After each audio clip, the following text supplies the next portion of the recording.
नमस्कार मैत्रिणींनो, मी Madhuri's cooking and लाईफस्टाईलमध्ये तुमच्या सगळ्यांचं खूप खूप स्वागत करते। तर मैत्रिणींनो, आज आपण पावसाळा स्पेशल मस्त स्ट्रीट स्टाईल मिरची वडा कसा बनवायचा त्याची रेसिपी बघणार आहोत। ह्याआधी आपण पावसाळा स्पेशल मुंग भजी, कांदा भजी ह्याची रेसिपी बघितली आहे। तर आज आपण मिरची वडा कसा बनवायचा ते बघणार आहोत।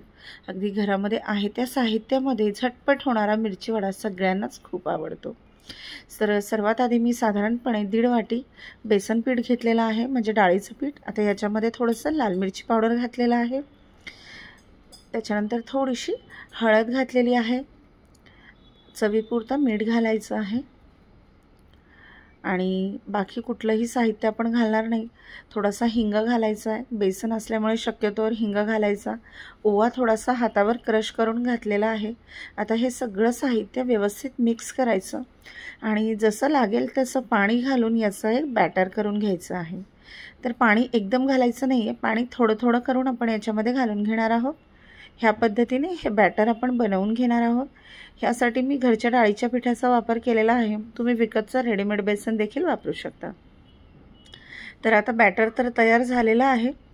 याच्यामध्ये अगदी चिमूटभर आपण खाण्याचा सोडा घातलेला आहे, ज्याच्यामुळे हा मिरची वडा खूप जास्त फ्लफी होतो। आता हे बॅटर रेस्ट करायला ठेवायचं आहे। ह्या अशा मोठ्या मिरच्या घ्यायच्या आहे, याला मधून अशी एक चीर द्यायची आहे आणि साईडला थोडासा कट मारून याच्यामधलं जे बी आहे ते सालकाडीच्या साहाय्याने आपण काढून घेणार आहोत। सालकाडीच्या ऐवजी तुम्ही छोटा चमचा देखील वापरू शकता। ह्याच्यामधलं बी सगळं काढून घ्यायचं, म्हणजे हा मिरची वडा खूप जास्त तिखट होत नाही, खायला खूप मस्त लागतो। पावसाळ्यामध्ये आपण वेगळी भजी बनवतो, तर मिरची वडा हा देखील एक बेस्ट ऑप्शन आहे। आता हे बी काढल्याच्या नंतर 2 बटाटे मी बॉईल करून घेतलेले आहेत, ह्याची साल काढून याला असं मॅश करून घ्यायचं आहे। तुम्ही खिसणीच्या साहाय्याने देखील याला खिसून घेऊ शकता। तर हा बटाटा व्यवस्थित मॅश करून घ्यायचा आहे आणि मग बाकीचं साहित्य याच्यामध्ये आपण घालून घेणार आहोत। तर बटाटा तर मॅश करून झालेला आहे। आता याच्यामध्ये लाल मिरची पावडर घालायची आहे चवीप्रमाणे, त्याच्यानंतर थोडीशी हळद घालायची आहे, थोडासा चाट मसाला घातलेला आहे, थोडासा गरम मसाला घातलेला आहे। चाट मसाल्यामुळे ह्याला छान चटपटीत चव येते। चवीपुरतं मीठ घालायचं आहे, भरपूर बारीक चिरलेली कोथिंबीर घालायची आहे। तुम्ही याच्यामध्ये लिंबाचा रस देखील घालू शकता। तर हा लिंबाचा रस देखील मी याच्यामध्ये ॲड केलेला आहे आणि आता हे सगळं साहित्य व्यवस्थित हाताच्या साहाय्याने मिक्स करून घ्यायचं आहे। आता हे जे आहे हे आपण स्टफिंग करून घेतोय।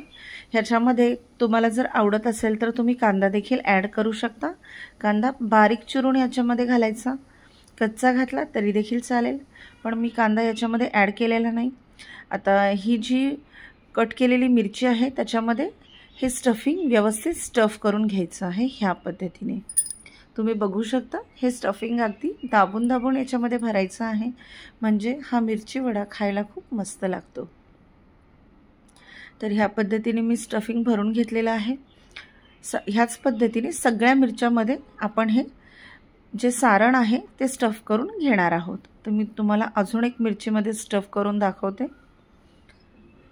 हा मिरची वडा खायला खूप मस्त लागतो, तुम्ही नक्की ट्राय करा। आणि माझे व्हिडिओ तुम्हाला आवडत असतील तर चॅनलला लाईक, शेअर आणि सबस्क्राईब करायला देखील विसरू नका।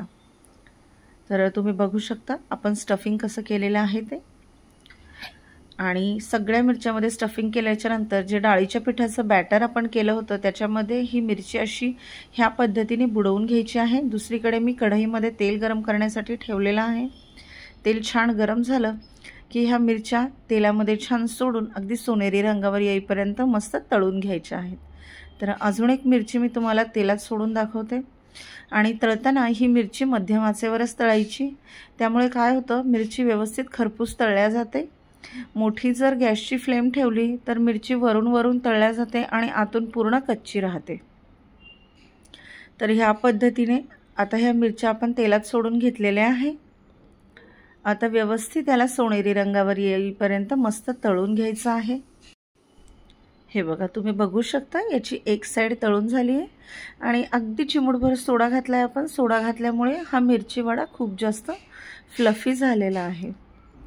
तर आता आपण याला उलटवून घेणार आहोत आणि तळून झाला की मस्त सॉससोबत खाण्यासाठी रेडी देखील होतो। कुठलंही अगदी ॲडिशनल साहित्य आपल्याला लागत नाही, घरामध्ये जे साहित्य अवेलेबल आहे त्यामध्येच आपण हा मिरची वडा बनवू शकतो। तर आता तळून झालेला मिरची वडा आपण काढून घेतलेला आहे। ह्याच पद्धतीने मी बाकी मिरची वडे देखील बनवून घेतलेले आहे। आता मी तुम्हाला चाकूच्या साहाय्याने हे कट करून दाखवते। तुम्ही बघू शकता अगदी आतपर्यंत व्यवस्थित मिरची तळली गेलेली आहे आणि दिसायला तर सुंदर दिसतोय, खायला त्याच्यापेक्षा टेस्टी लागतो। तुम्ही देखील हा मिरची वडा नक्की ट्राय करा आणि कसा वाटला ते कमेंट करून सांगायला विसरू नका। भेटूया पुढच्या व्हिडिओमध्ये, तोपर्यंत धन्यवाद।